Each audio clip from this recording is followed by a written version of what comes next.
Yo, yo, what's going on, everybody? Welcome to week 7 of Look Who's Chalking. We're back for yet another week and another bye week, meaning a week filled with byes. I don't know if there's a London game this week. I hope there is. I hope there's 3 London games. As many people as I can get off this slate as possible because I always prefer it. Last week was the first, and coincidentally, it's one of the first few weeks I cashed you. So, Gary, I told you I was excited last week. Relatively excited once again this week, and let's take a look at week 7 here. Yeah, super interesting week, Andy. Really. We were just talking a little bit off air, and we were like, let's save some of these conversations for the pod because it's so many buys. I think 6-8 teams, something like that, are on a buy, and it makes the positional, like the player positional pools, running backs, wide receivers, tight ends, pretty shallow with some good plays, but not very deep. Yet quarterback incredibly deep this week. So it's makes a very interesting slate. I'm excited to dive in. I can't believe we're in week 7. Hopefully, lucky number 7. Let's get into it. Yep, absolutely. It's one of those bye weeks where if you don't really pay attention when you draft, I don't pay attention to my season-long drafts when my players have buys, and then all of a sudden you get to that week, you go, oh my God, I have nobody. I had one of those today where, where you see your whole roster's empty. I go, well, I guess it's going to be a loss this week. Yeah, but going back to last week quickly, I'll just touch on some of the points. If anybody wants to hire me, I'm capable for other psychic abilities other than just sniffing out the high-scoring games that people think have potential that bust, and vice versa. So that happened with the Ravens, where I said they might be able to put up a lot of points, and the defenses are going to show up. Now, obviously, the Chargers didn't, but their offense, that game was flat. And then the Cowboys-Patriots game, I smelled something was off with the amount of projected points that they were foreshadowing for the Patriots. I didn't say this on the podcast, but I saw Mac Jones had the same yardage prop total as Dak Prescott. So I'm like, all right, something's off here. I knew something was available, or there were some opportunities available, and I'm happy that the sniffs hit and my lineup cashed with. Look, there's nothing crazy, but the lineup I played against you, 155. Relatively happy with that. I'm done with Rondell Moore, by the way. I'm done with him. I know you like him, but that's it. Yeah, well, I was very frustrated with last week because I actually think I was right on most spots. The only spot I really missed was that Denver Patriots game, so good on you for being on it. Cowboys, Cowboys. Yeah, sorry, Cowboys, Patriots. I was just looking at tonight's that Denver's playing tonight. No worries. But yeah, if you look at the perfect lineup from last week, it had my men's player of the week, Jonathan Taylor, with the Colts defense, right? Had Darrell Williams. I was all over Darrell Williams. Had Cooper Kupp, obviously. I had the most Stafford Kupp possible. The Giants were just so bad that they couldn't keep the Stafford throwing the ball to be the perfect quarterback last week. Oh, that was another thing. Your men's warehouse hit. Both of my men's warehouses hit because I'm like, Henderson's too easy. Take Hawkinson too. They both came out good. It was a great call. And yeah, it was just one of those weeks where I had too many players in my player pool because I hit on almost every spot except the Ravens had a good amount of Lamar. And even that, I mean, if you're going to tell me the Ravens are going to put 30-something points against the Chargers, I would say Lamar's getting there every day of the week. It just happened to be that all the running backs of Christmas past scored. You know, I think Latavius Murray had 2 touchdowns, maybe Devonta Freeman and Le'Veon Ricky Bell Williams had one. Ricky Williams came back. He had one. It was Ray Rice is coming. They all are, and so it was everybody gets a touchdown. They all got touchdowns, and no Lamar rushing or passing touchdowns, right? Or maybe he had one passing with Tamar Andrews, right? And it was he had one to Andrews, but still, he kept getting vultured, and so I still even think that spot was okay. Just Kirk Cousins was the perfect quarterback last week, which tells you everything you need to know. It was a crusty Cousins Thielen stack over there in the perfect lineup. So I don't feel terrible about last week. I need to refine some things to. It was a losing week, even though I felt like it was a good one. So the beautiful thing about DFS is you don't have to hang on to losses too hard because it's called daily fantasy. That's damn right. And once that day's over, you never have to look at it again, unless you win $1 million and then you look at it once a week for the rest of your life. So then let's look forward to this next week, week 7. And as we had kind of quickly mentioned before this started, it's easy to look at this slate and try to break it down into 2 halves. The 1 o'clocks and the 4 o'clocks, because the 4 o'clocks, they are all, for the most part, absurdly high spreads. with a lot of potential. So we'll take that secondly. So let's start with the earlier games. Yep. Actually, doesn't it always seem... Now, this is, once again, a classic Andy, zero research, have none of the metrics. But doesn't it seem that as the day goes on, the points go up? Doesn't it seem like the 4 o'clock has a considerably higher chance? Like that Fox 4 o'clock, Cowboys versus like the Falcons. Yeah, it always seems like it has a way higher potential to be this crazy high-scoring game. And then even further at night, like when you just saw the Titans couldn't really score points much throughout the season. Then they're going tit for tat with the Bills. And I always feel like when I build these stacks, in my mind, I'm like, yo, you better have some 4 o'clocks in there because there's always seems to be more ruckus. How many 1 o'clock full builds have ever won the Millionaire?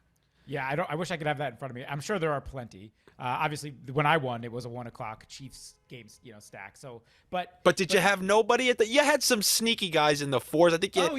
Yeah. Metcalf was a 38-point scorer in the 4 o'clock games in that one or whatever. So yeah, of course. No, and you're onto something. I think it's a couple of reasons. One, I think the schedule makers want to put that game of the week, which is a nationally televised game, as usually two dynamic offenses. They don't want to see that 20-7.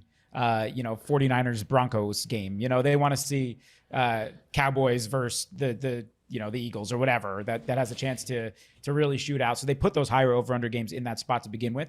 And then, just again, we don't have anything to back this up with data, but the crowds get raunchier. The energy is created within the I was about to say, yes, it may be the fact that the schedule makers try to schedule the potential higher scoring games later, or conversely, the same way if you ask me to be funny at 8 o'clock, I will have way more juice than if you wake me up at 10 and then drag me out onto a stage at 1. The fog ain't all out yet. But by 8 o'clock, I'm all right. Well, we going out tonight? Exactly. And also, those crowds, as each hour goes on, the drunker they are and the rowdier they are and the more raucous environments, which creates for crazy games and environments, which leads to more potential points. Yep. All theoretical, by the way. And all that's to say that the 4 o'clock games are fascinating this week because of the high spreads and high over-unders, yet by far the highest over-under game on the slate, and I think it's really the only place to start, is the Chiefs going into Tennessee and a 57.5 live over-under right now. I mean, that's very, very high. Absolutely. The regular guy woke up with his hat. I mean, he didn't have to put it on. He knew he circled that game for weeks, months, years. So I'm going to allow you to start when it comes to, when you look at that game, what's your mind telling you? What side do you think offers more potential in terms of less ownership, and which one provides more value? Yeah, so that's a very good question. Let's start. Do you want? Yeah, we could go there. If you're talking game stacks, so Mahomes versus Tannehill offers way more value. He's coming through at very low early week ownership. I think I saw like 3% before. So, that in itself is going to be a huge, and he's 6,400. So he allows for a lot more flexibility, right? Anything under 3%, we call that milk percentages. Right. And so Mahomes 1%, 2%. Yep, exactly. Never make that 3% milk, though. No, they don't make the 3%. What made them cut it off at 2? Like, all right, we're going to do that 1%, we do 2%, and someone was like, how about 3? No, we're not doing that. We just go to skim milk. It's just skim milk. Yeah, 0, 1, 2, and full 100%. It's 0, 1, 2, 100. Yeah. It's an all or nothing kind of percentage here. Yo, that's great. So, wow. okay. Right, so Mahomes 11% owned, Tannehill 2.5 or whatever, early week returns. That in itself, plus you have a $2,000 difference between the two. Plus, we know the Chiefs defense has been bad and they're on the road. So all of that adds up to the fact that I like the Titans game stack side of this, especially when you look at it as a pivot to, I can't believe I'm saying this because he's just been better than he ever has been before, but a pivot to Derrick Henry, who is $9,200 and coming through at 15% ownership early week. Now, I'm not going to be fading that. Don't get me wrong. He'll be plenty exposed in my build, but And yes, you can do a Tannehill Henry stack because he's getting those kind of targets this year. But if you look at it from that perspective, you can get either Kelsey or Hill on the other side, and you can get a Tannehill, AJ Brown, or however you want to do it stack going back. That side is more appealing to me when I'm looking at building around this game. And what was his potential ownership at that high price? Are you telling me it's going to be high? 15%, which is high on this week. Right now, that's coming through as like the fifth highest. Yeah. So player of the week. and my theory is, and this is with gambling, DFS, you name it. If something happens on prime time that the country's watching, that it sticks in their head. And I've said that many times. I used that for, I believe, like the Patriots or last week. It's just when you see in prime time, it's like it cements in people's head for whatever reason. Yep. And yeah, so I would imagine Henry's going to be a horse that everybody's going to want to put their money on. And I'm fully with you.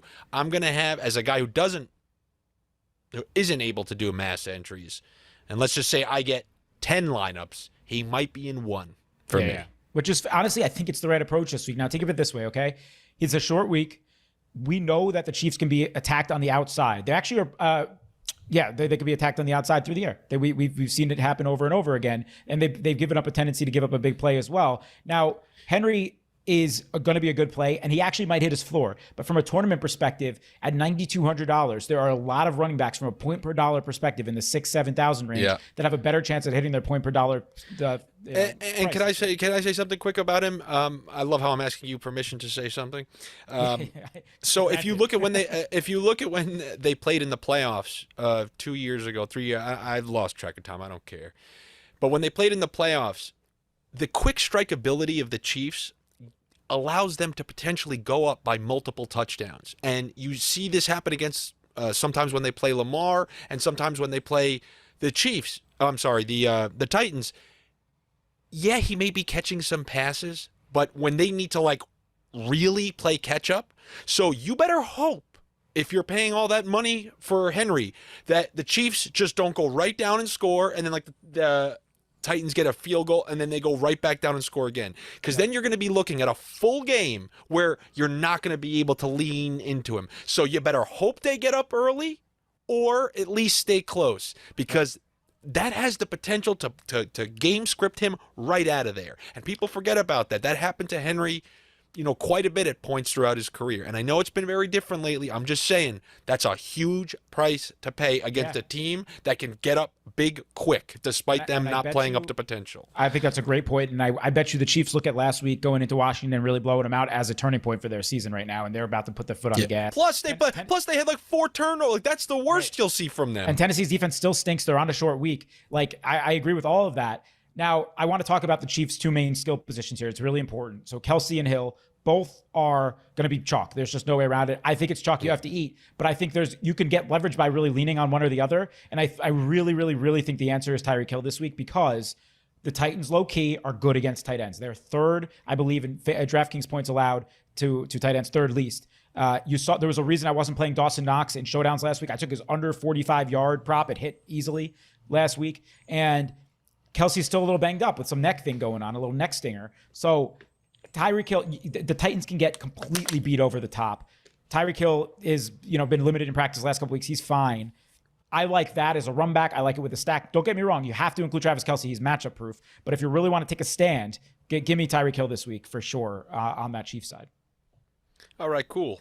So as we look at other 1 o'clocks, I mean, that's the meat and potatoes of the ones. Are there any other players, situations, or games you think are worthy to just, give that point at, like at the line of scrimmage, like, I see you? Yeah, I think a quick conversation on Washington, Green Bay. So in Green Bay, they're 7.5-point favorites. Line opened at 49. Is that it? Under. Yeah, that's it. Line opened at 49. Now it's down to 48 over under. Curious your thoughts here, because Washington, as you know, for me, has been a real attack point defensively so far this year.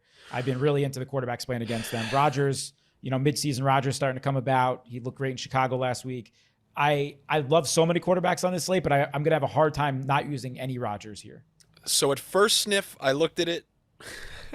I like other people, it's first glance. I use a different sense. At first sniff, I call it sniffing screens. When you see something on the screen, you smell something coming from that screen. It's an additional sense. So my first thought was, oh, I see a beautiful secondary stack that I love, and that would be Aaron Jones with Terry McLaurin. Because McLaurin got through last week, and as long as he's practicing, and then I don't know, my sense started to go, well, what if Rodgers throws a couple quick touchdowns, and it's the opposite of the Henry thing, where when they get up big, then they'll just start rotating in AJ Dillon. So like that's what they do. When they get up big, it's like, all right, let's not waste Jones when we need him. Let's do the 50-50 split in close games and in situations where they run the 2-minute offense. Jones. So I would need whatever you want to call them, Washington to stay close, and I don't have faith in them to do that anymore. Yeah, like they couldn't do that with all those turnovers last week. Like, yeah, Washington's bad. So I'm scared that either they'll get up big and Dillon gets a ton of run, and then even with all these opportunities, all this trailing against the Chiefs defense at home, they couldn't get McLaurin the ball. So I got scared from my own sniff the more I thought about it. That's fair. And your Dillon point's a fair one because he had 11 carries last week, 8 carries week 5, 15 carries in week 4, and none of those were blowouts. So they were all close games. They're making it a point to get him more involved. And so just talk about regular game environment is getting more involved. If they do get up big, I'd imagine he's going to get even more carries. He's also running pretty well. He's over 5 yards a carry in most of those games over the last couple of weeks. So he's a good player. He's definitely a little bit of a concern to Aaron Jones' ceiling.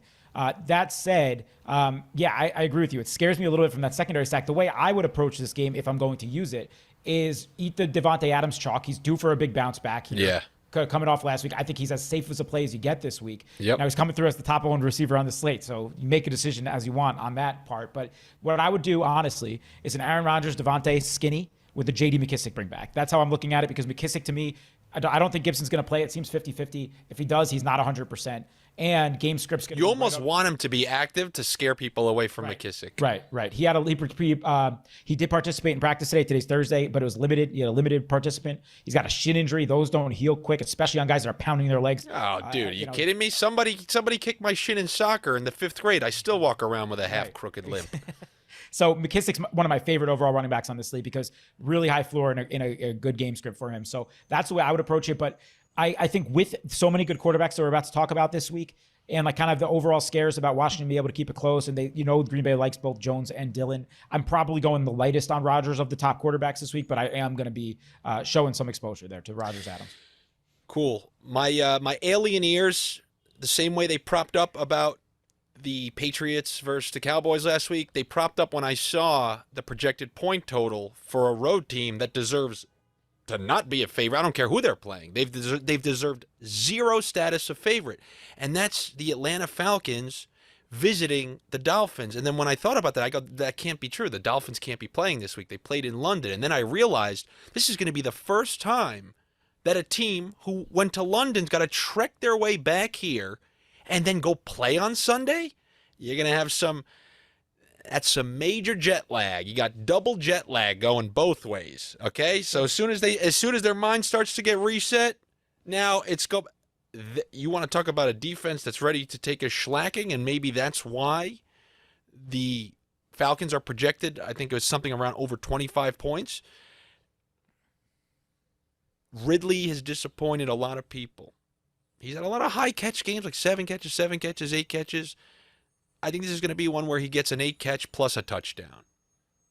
Yeah, this game's fascinating to me because you got the Falcons coming off a bye. You got the Dolphins coming off a London game, which usually you have the bye after that week. So just situational spots really favors Atlanta, right?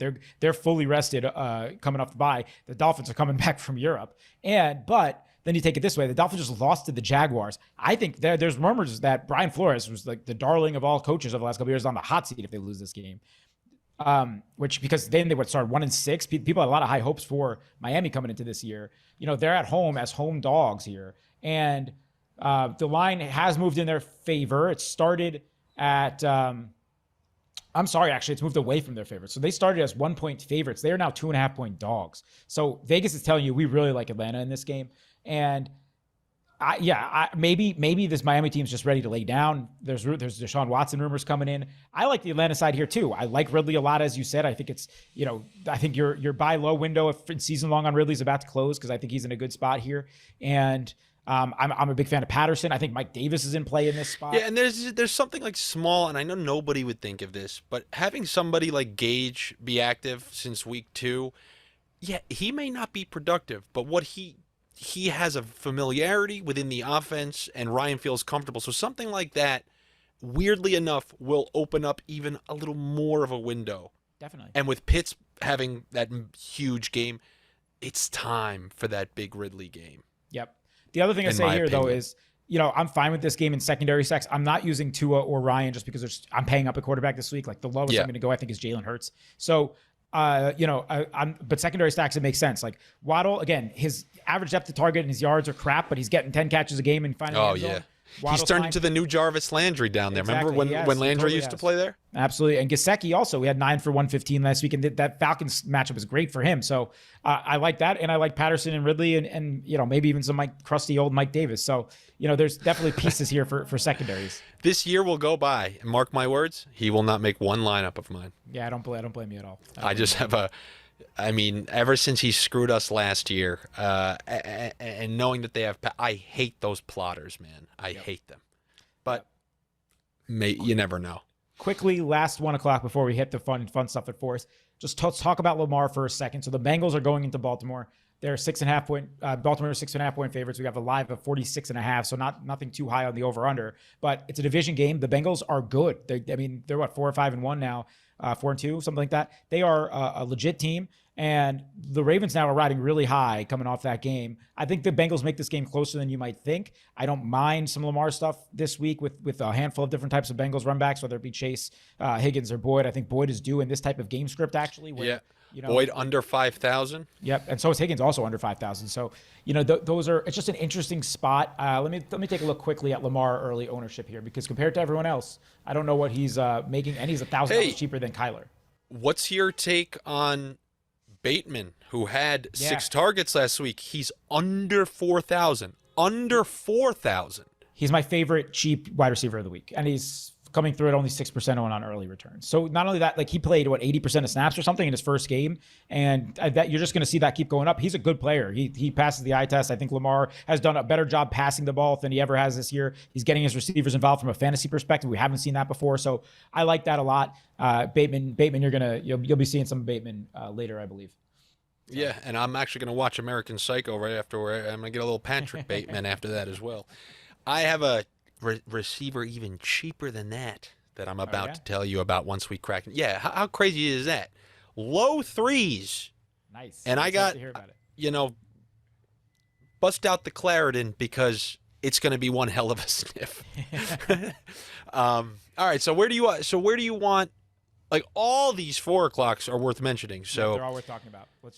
How about this? Before you go into the real big ones, I'm going to go to the semi-big one. So I mentioned how there's something kind of off about that Atlanta game, where I'm saying that has some of the properties that I said that the New England game had last week, but the one that really, really jumps off my sniff for this week's version of that game is this damn Eagles-Raiders. Yep.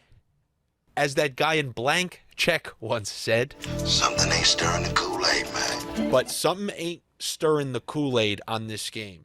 And whether you want to look at Ertz potentially not being there anymore to free up some work for some of these receivers, even though it is real tough trusting Hurts getting people the ball. But when you want to talk about somebody like Rager being under 4,000 in a game that seems weird, and then by virtue of price, you have to take a look at Miles Sanders. And if you don't mind, can you take a look at his theoretical ownership? Because if you're going to give me something low with that price, I have to do it. Miles Sanders is coming through at 9.5% on early returns, which sub 10. Okay, I'll take. That's like pushing in blackjack. I'm not upset. I'm not happy. I can handle that. Yeah. And then there's another guy. Yeah. Okay. I any reason? Yeah, Hurts has been a top 11 or 12 quarterback every single week. The Raiders defense doesn't scare you. They've really come back to earth since that week 1 and 2, barrage of whatever they were. And Ertz is gone. Goddard's back, presumably. That creates an interesting situation. You mentioned Rager under 3K. I like Quez Watkins at 3,900 a lot. I think he's just better than Rager. I was big on Rager to start the season, and now every time I watch the Eagles, I think Watkins looks like a better player. And then on the Raiders side, you got Josh Jacobs, who I never loved from a ceiling perspective, but he's 6,200 in a good matchup. And then, you're finding out the hard way that he's Antonio Gibson slightly less, but you don't pay the price. You're not wrong on that one so far. And then Waller, I think, is a huge bounce back spot here too. So I just like the pieces here, and I really like Hurts, and I'll be playing plenty of this game. I don't know if I'm using too many of the Raiders side, but I definitely like Waller and some Jacobs there, and definitely a lot of the Eagles. I could not agree with you more. I understand Ruggs has a long touchdown every other game. The guy had 2 catches or 3 catches. You do not want to rely on that, especially when you're talking about only Hurts run backs. That's it.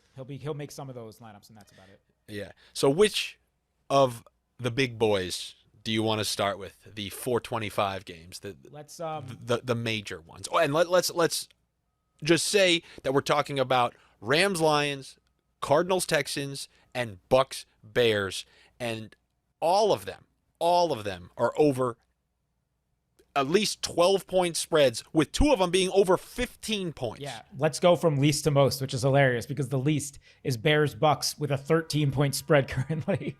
So the Bucks are at home against Chicago, sporting that 13-point spread, 47-point over/under here.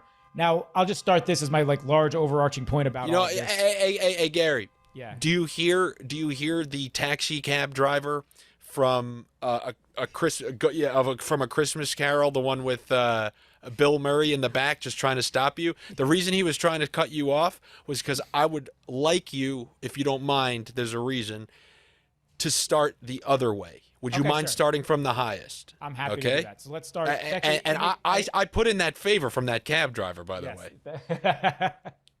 New York City for you. All right, so let's start. Houston going into Arizona. So actually, the best team in the league right now versus the worst team in the league, straight up, and the best team's at home. So you're seeing what Vegas thinks. The highest spread total of the year so far, 17.5 points. 47-point over/under here. Now, my thought on these games in general is, I'm always going to go back to my situation when I won, right? The Chiefs were favored by 21 points or whatever facing the Jets. And my thought was, okay, if they're actually going to cover that spread, they need to get their points somehow. And in all likelihood, if they need to cover that, they're going to score through the air in some capacity. Now, we have to go through all 3 of these games and talk about when does that situation actually apply. A, do we think they're going to cover this spread? B, if they do, is there any chance that the other team could hang in even a little bit for some part of the game? And if the answer to both those questions is yes, you're interested in the quarterbacks and game stacks of this game. What I will say, either of those questions is no, you're not. What I'll say is when you're trying to answer that question, then just ask yourself something fundamentally. Is this guy a chucker who will go down swinging? Or is this a guy who's just like, I don't want to have 4 interceptions on my... And in this case, I think we got a crier. I don't want to have 4 interceptions. And I would be terrified. And this is the same team that laid down to Buffalo and got Josh Allen when everyone played him at home against Houston in this smash spot. Allen benched for essentially the full 4th quarter, and this one is the most likely of that potentially happening, in my opinion. However, I just wanted to take, I'll just rapid fire some things. So even if you want to play Kyler Murray, potential smash spot, but we've talked about who the hell you're pairing him with. Last week, it was, Kirk had a touchdown, had an effective game. Hopkins all of a sudden is becoming a 4-catch guy. He happened to score a couple touchdowns, but you used to see 12 catches for 183. He's not having those. Devontae Adams, we haven't even seen one, I don't believe. AJ Green, everyone's just got to eat one. He's doing what he was asked to do. He's on the field all the time. Rondale Moore has dynamic ability, but it's all these shuffle. It's so hard for him to get into the end zone. So are you going to do a double stack with them? And then on the other side, you got a team that's going to lay down and quit. You got to pay huge money for Murray and Hopkins. It's tough. But the one thing I will say, if you need to get people involved, my Clarendon sniff under Bateman price is Nico Collins. 30 3,200. The one thing about this quarterback is, yeah, he gives Cooks the amount of looks. Cooks the amount of looks that you would think he would get. But Nico Collins is sneakily getting looks. And when you're talking about 3,200, Yep. What does he need to make you happy? Like, It's funny. he could easily have 10 points. The lineup that I'm going to roll out against you, he's not in, but two of the ones that I was building before, he is in. So I'm with you on Nico for sure. I'm with you on Nico, and I'm with you on Brandon Cooks, man. That guy's getting Devontae Adams target share, like 30 plus target share. And no matter what, they're going to keep throwing. They don't care if the it's a great secondary stat. Him and Taylor last week, right? Yeah, they don't care if the Cardinals are rolling out Chase Edmonds and James Conner for 35 carries in the second half. They're going to keep chucking. So I'm with you. This is the one game where I will be least amount on Kyler if I'm using him at all. I have not decided yet. But Lamar is 1,000 cheaper than Kyler, I said before. Plus, you look at some of these other quarterbacks. We've talked about Mahomes, Tannehill. We're about to talk about two other guys that are really interesting. Hurts, I already talked about how much I like him. So it's going to be really hard for me to go all in on Kyler. And I agree with you. Cliff Kingsbury also, his instinct is going to be to run in the second half. And it's going to be our boy, freaking James Conner, by the way. So yeah, but I'm not going to mind this time because this one I'm kind of staying away. Right. No, so go ahead, Connor. Have the time of your life. Now, I agree. So now, you have anything else on this game? Because I think we're in agreement. I think this is the one we go least amount on game stats. That's everything there is to say. Yep. So let's go. I mean, it clearly isn't. I just declared that it is. That's everything said there is to say. Everything there is to say on this game. There is nothing else to say. Actually, Zach Ertz, the Texans are worse in the league against tight ends. That's all. Yeah, but you need to see it. There's no way he's going to have the extensive. How many plays are they going to call for him? I mean, they already have 15 players that are catching balls. But we saw how much he was using Max Williams. All I'm saying is, if you're MMEing, you're probably throwing him in your pool. Anyway, let's go to the next highest game, which is the Rams at home against the Lions. So Stafford returning, or his whole team returning to play him. Yeah, this is the Disney storyline. Game. Right. 50-point over-under here. Now, the question is, can the Lions keep this game close at all? Because I do think that the Rams probably cover here. But can the Lions keep it close? Kind of like the Jets did in that game that I won, where in the first half, they were able to keep it within 2.5 scores, and the Chiefs kept throwing. Can the Lions do that? Because last week, the Giants got down by 30 quick, and the Rams had no reason to keep throwing the ball. Luckily, the Kupp had already gotten his. Stafford was viable, but not perfect. Can that exact thing happen again? Because if it does, I don't want to touch this game again with all these other good quarterbacks. Ask yourself what I just said. Is this guy a chucker? Is he willing to go down swinging? Is Jared Goff a chucker? Not necessarily.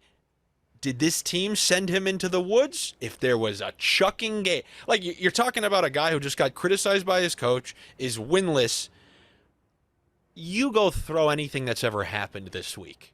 You go just chuck the ball. Literally take the effort approach, and then throw your hands up at the sideline if you don't. He'll be chucking. He'll at least be trying. I don't know what that's going to turn into, but I would have faith in him to, I guess, do what the Giants didn't do last week. Yeah, no, I agree with you. And so here's the thing: Narrative Street here, going through that Disney original movie storyline. I don't believe in any of that. I know you don't, man. But I do at times, and just in this sense. I actually don't know which way Stafford's going to go here. It would be one thing if the Lions were, a decent team and they screwed him over and he really wants to put his foot on the gas, or he has a lot of love for that team. He wants to he might show them a little mercy, and the Rams are a Super Bowl contender and the Lions are these like little engine that couldn't. And, they're coming in I wonder if he takes it easy on them in the second half. They're up by 3 scores and he's just giving the ball to Henderson and Michelle and calling it a day. So I don't know. I know. I agree with you on that one. Agree with you on that one. But also, does that mean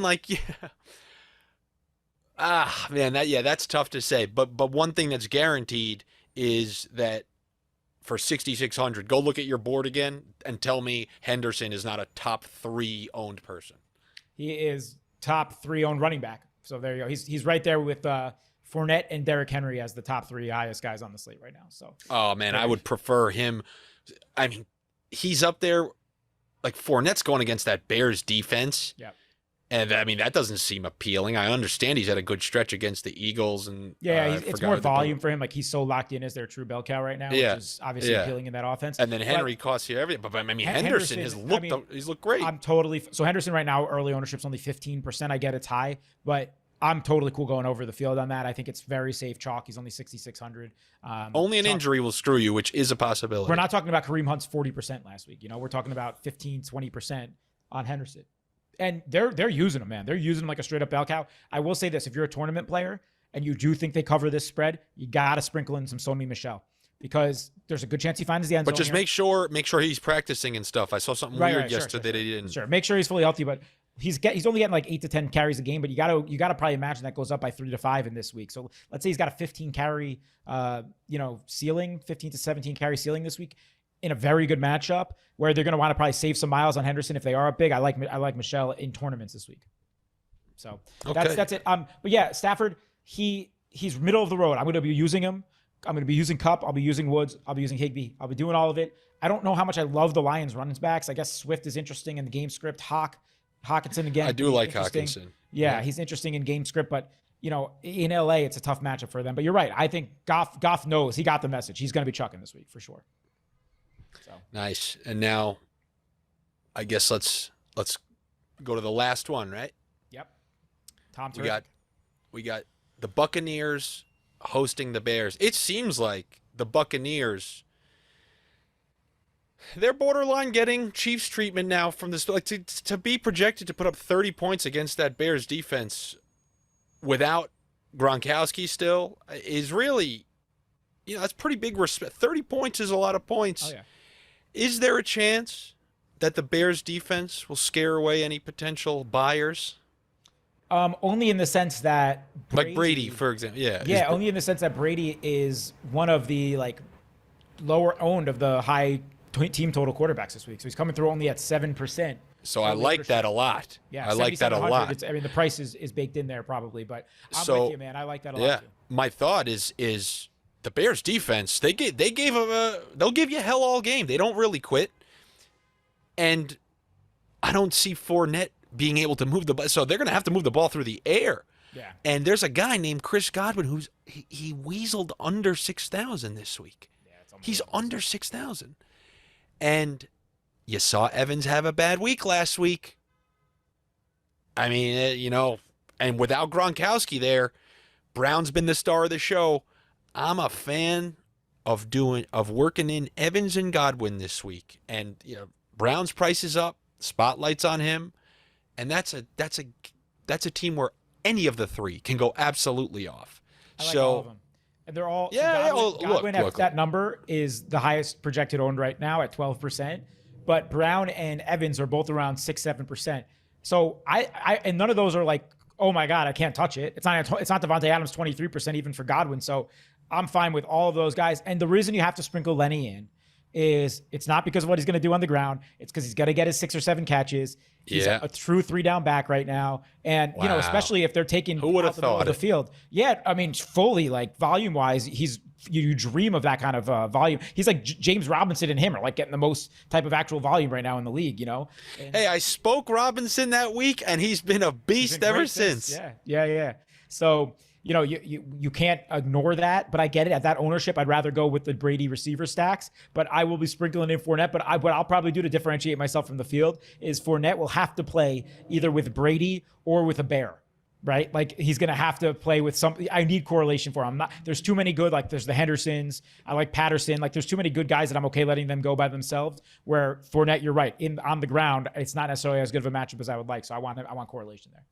Okay, so we're not even going to go to the other side of that game, but we are, because we're about to introduce our Men's Warehouse picks of the week. I do want to say that of all the players in the league, what are the odds? Me and you come in, we go 1, 2, 3, boom, and we say the same name, which is pretty wild. We'll get to that in a second. But another person that I'm willing to put my name behind this week, and I don't even know what happens if I miss. Nothing. But I'm willing to put my name behind Allen Robinson, a guy who's disgraced everybody all year long. This was Mr. Doesn't Matter the quarterback. I can take any. Give me Bortles, give me you give me anybody, and I'll be ultra productive. And he's been nothing like that this year. This week against the Bucs, they got that highlight, the meme making the rounds of him running down the field wide open last week against that Bucs defense, who's probably going to be up big. He's getting in that end zone. Allen Robinson is having a game this week. You heard it here first. I'm willing, by the way, his target share is amongst the best of the league. Unfortunately, the quarterback doesn't throw as much as we like in a game like this, where they know there is no not being aggressive in this game. Even home against the Packers is a different feel than on the road at Tampa Bay. There's one way to beat them. That's a division game. This is totally different. And yes, the Bucs are ruthless, man. They're relentless. Brady likes to keep throwing. He doesn't care if he's up 3 scores. Absolutely, he's going for those old man records. He loves these new old man records. He's chasing them. It's like these 400-yard, 4-touchdown games every week with Brady. Exactly. I am 100% Allen Robinson from the Chicago Bears at 5,100 is my Men's Warehouse pick of the week. Am I going to like the way I look? I guarantee it. Not brought to you by the Men's Warehouse. One day, Men's Warehouse. So the guy that we had both looked at each other and said we were using this week, and we kind of glossed over him in the game recap. He's going to have a monster game. I'm talking about 12 catches. His week 1 game is what's coming this week. So that is Darren Waller. And if you're a longtime listener of Look Who's Talking, you'll remember when I doubled down on Darren Waller twice last year. One week, he had like a 2 for 20. And then the next week, he won everyone $1 million. So I love Darren Waller this week against the Eagles. I talked about how much I like Hurts. Waller is going to be in like every single Hurts lineup I have. So the Eagles are not good against tight ends. They've almost never been good against tight ends because for whatever reason, the way they build their defenses, they don't like having coverage linebackers and safeties. So they just get eaten alive at times. We saw Dalton Schultz did to them a little bit earlier in this year. They really get crushed against tight ends. And they up to this year, they're 7th most fantasy points against tight ends.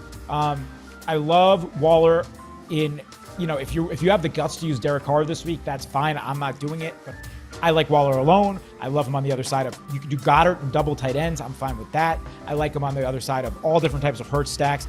I'm a big fan of Miles Sanders this week, like Andy is. I like him a lot. The usage last week really excited me, so I love that secondary stack, as Andy also alluded to. So lots of good stuff there. Darren Waller, you're going to like the way he looks.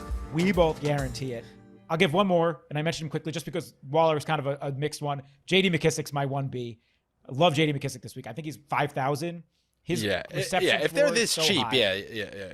I use him in tournaments when Gibson's fully healthy. So if Gibson's either half himself or not playing, and in that game environment against Green Bay, they're going to be playing from behind. They're going to be dumping the ball. So we saw what DeAndre Swift did to them in that week 2 primetime game in the second half. Swift caught like 10 balls down the stretch there. I see McKissic doing the exact same thing. Plus, he's going to have a higher floor of carries. So big J.D. McKissic fan this week. That's my other one. Absolutely. And the reason I asked that cab driver to cut you off was because I knew not only was my Men's Warehouse pick of the week from that game, but my build is all around that game. Now, 2 weeks ago, when I had mentally checked out, took Trey Lance, I honestly was like, let's just see what happens. This is completely different. However, there are a lot of sniffs in my lineup, but these sniffs are way more calculated. I'm going with Justin Fields and Allen Robinson. And Gary kept taking these quarterbacks in these games. I'm going to take Heineke because he's going to get. In my particular opinion, I didn't say it, but I didn't like him. There has to be specific instances. And with Fields, you saw the 50 yards rushing last week. You're seeing enough. With the combination of potentially having to throw, and run. If there's going to be a game, you're going to see all his tools utilized. It's in this game to keep up with those points. And he's 5,300, and I believe he's going to exceed that value by a country mile. And I know Gary has the that notion where if a guy can't be in the perfect lineup, get him out of my lineup. I'm saying, and I know it sounds wild, I've said wild things before, and it's wacky how many come to fruition. Fields can be in the perfect lineup this week, and I'm pairing him with Allen Robinson, my Men's Warehouse pick of the week. So single stack, double run back. I got the 2 pistols. I'm going with Godwin at 5,900. Yep, the shooter McGavin, Godwin Evans. That's what I'm going with. Without Gronkowski and them being projected to score 30 points, that's coming through the air. Like I said before, I don't believe it's going to be a ton of Fournette because the Bears are a tough team to run against. And Fournette's just not that good. He's not that good. So to move it, it's going to have to be through the air. I chose to go with Evans and Godwin because Evans didn't have a great week, and Brown's been the star of the show. And the way they do the carnival is it's a time for a couple of other guys to do well. Then I'm going to go to that secondary stack that we just talked about of Miles Sanders, 5,100. You can't say no to the price. It's like you go to Men's Warehouse and they give you something like throwing a free belt. 5,100 to get the starting running back? That's unbelievable. And it's not like he's ineffective. I understand the offense is weird. Once in a while, they give him 3 catches. But they're playing the Raiders, okay? The Raiders ain't blowing them out. And I'm going with our dual Men's Warehouse pick of the week in Waller because I truly feel. I would have loved to play Hawkinson, but I truly feel that Waller has a week 1-esque game. I'm talking about like a tight-ended what? And then, so I got a running back and a flex left. I'm going with Henderson from the Rams. They use him so much, and they seem, until that game is fully out of reach, he caught a receiving touchdown last week. Can't remember, but I think he scored a rushing one as well. Yeah, he did. He gets a ton of usage, and I'll say from a season-long perspective, I was incorrect about him because I thought once they lost Akers, they're like, all right, they're not going to do this workhorse thing anymore. And then I'm going to go with, I'm trusting my gut and those numbers and the weirdness of it. I'm going with Calvin Ridley, just a solo guy in that game to just torch up that tired, jet-lagged defense. And look, there's nothing you can do when you build a lineup and there's only one defense left. So is this the game Chase Young can get me a couple sacks? I'm going with that rust Washington D. What do you want me to do? I can't do anything. All right. But remember, like, you know, people can spend up for defenses and end up flat on their face. All you need is one dumb fumble, like recovery for a touchdown, and it makes it worth it. Yeah. So you have a ton of guts going. So no one's going to play Fields. So like that in itself will be a differentiator for you. So even if he isn't the perfect quarterback, if you got perfect around him, it's one of the few times that like it could actually work out for you. In the power sweep, I sent you my lineup. I played Mac Jones in the $150 power sweep because that game, it stuck out to me. And I'm trusting it again. No, listen. It's not a bad call. I won't go there. But what I am going to do as I go into my lineup right now is do the exact same thing I've been doing against you that you don't like. And I'm going to keep it coming because it's going to hit. At least this guy we've seen be perfect a million times. And he's got a passing and a rushing floor. And so I'm going with Ryan Tannehill at 6,400. The only thing that scares me here is a short week. But they're back home. They have a little momentum coming off just beating the other best team in the AFC and the Bills. Now they go get placed to play the Chiefs at home. I think Casey gets up big pretty early, and I think Tannehill's chucking from behind. So I like Tannehill to A.J. Brown. Julio's not playing in this game. He's just going to be force-fed so many targets. He started to look good in the second half last week. We know he has the ceiling. I'm with Andy where I think he's a little bit overrated as a player overall here. But in this matchup where the Chiefs have just been getting destroyed by outside receivers all year, I like it a lot. On the run back, give me Tyreek Hill. I already talked about it in the regular show. He's got the best matchup of all these high-end guys. Kelsey's in a much worse matchup than Hill is this week. So it's a skinny to a single bring back, traditional game stack. I like that a lot. One of my secondaries, we got the same secondary stack, Andy. Miles Sanders to Darren Waller. You have to. We've said it. Yeah. We've said it a lot. Sanders, listen, Gainwell was starting to really scare me the last couple of weeks, the way they were using him. But then all of a sudden, this big shift to Miles Sanders usage last week, where you'd getting 80% of snaps or whatever, starting to get some targets again through the air. So I like Miles Sanders. My other running back, solo play as well, J.D. McKissick, my other Men's Warehouse pick of the week. We've already talked at length about that. My favorite cheap receiver of the week, also talked about it, also a solo play, Rashad Bateman. Again, I'm leaning on the Bengals keeping this game close. Bateman had 6 targets in his first pro game ever last week. We're just going to see the percentage of snaps continue to increase. His target share continue to increase. He's a very good player. There's a reason he went in the first round. He's a good player that I think Lamar is going to start to enjoy a lot. And then in my flex, give me Brandon. Gary watched tapes on Bateman and then returned those videotapes. Okay, who else you got? Brandon Cooks, man. Listen to this. He's 6,000 in that 17.5 point spread game. 13 targets, 11 targets, 14 targets. Those are, 3 of his games this year. He had 9 catches for 89 yards. He compiles his way. He had 9 for 112 in week 3. he compiles his way. The Arizona defense can at least be beat through the air when they play soft in that garbage time. I see him easily going 10 for 100 this week. And if he can just sneak his way into the end zone at 6,000, I like that a lot. So, not so much correlation outside my game stack in the Sanders Waller, but they're just plays that I like a lot. And then I'm with you. Don't have too much left for the defense. Give me the Jets. Division game. Oh, that's a good one. Yeah, division game, 2,400, rookie quarterback. They might be able to get a couple stacks. Off the bye, solid. No, that's not bad. And yep. And oh god, this is I was gonna. So if I went with AJ Brown, I was gonna do that in my flex because for all the reasons you mentioned. But I went with Ridley and a rusty defense. I was gonna say the Giants' disgrace of a defense at home against Sam Darnold, because Darnold is just, he can always give you a touchdown. And totally. And I could do that. I actually have 100 left. The Giants are 25, right? So I could go Giants. I went with the Jets here. Either one to me is fine in that 2,500 range. So that's my lineup. I'm excited about it for this week, and I'm looking forward to really dive. I haven't done like super deep dive research yet for this week. I mean, I've done enough where I'm able to talk about it at length, but I think this is a really fascinating week with a lot of like decisions to make against the field, and it's going to be interesting. So good luck to everyone out there. Yep, my decisions against the field is Justin Fields, and we're gonna see how that works out. This is good though. This is a good week. Some weeks you feel a little crusty going into it. And by the way, with your lineup, you said like when I said I didn't like your choices against the high scoring quarterbacks. It's always Tannehill is not that guy for me. I've seen what Tannehill does against the Chiefs, and he will throw. I think that's a good provable choice. Results on Ryan Tannehill over the last 2.5 seasons. So it's not like Taylor Heineke or we're throwing out some of those cheap quarterbacks against the Chiefs. This is hopefully Julio will get you a touchdown in the first quarter, and then he'll obviously leave with a hamstring injury, and then you get the rest of the game for AJ Brown. Exactly. I guess Julio's questionable right now. He practiced yesterday, but the hamstring, man, that always he practiced. Get out of here. Sorry, he was spotted at practice today. That's what it's come down to. He was texting somebody in the corner, but he was at the practice. He was standing there.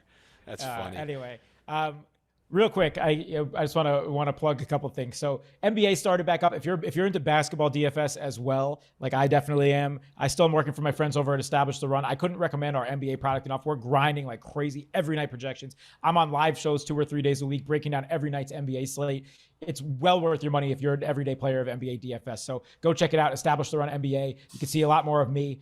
Read my top. I help write the top plays column every day. It's good stuff. So check out NBA DFS if you're into that over at ETR. And if you want to get into NHL DFS, I don't know, go look up somebody who's into it. But I'd find it enjoyable. But if you also can, subscribe to our YouTube channel, subscribe to our TikTok and our Instagram, and rate and review, or just be a miserable prick and don't do any of it. Regardless, if I win $1 million, I won't give 2 shits what any of you do, because you'll probably never see me again. No, that's not. I'm not kidding. Then I would really enjoy this. I'd start insulting everybody. Oh God. Yeah. Well, all right, everybody. I'm just messing around. Take it easy. Have a good week. Good luck to you, week 7, and let's keep the good times rolling. Take it easy. Good luck, everyone.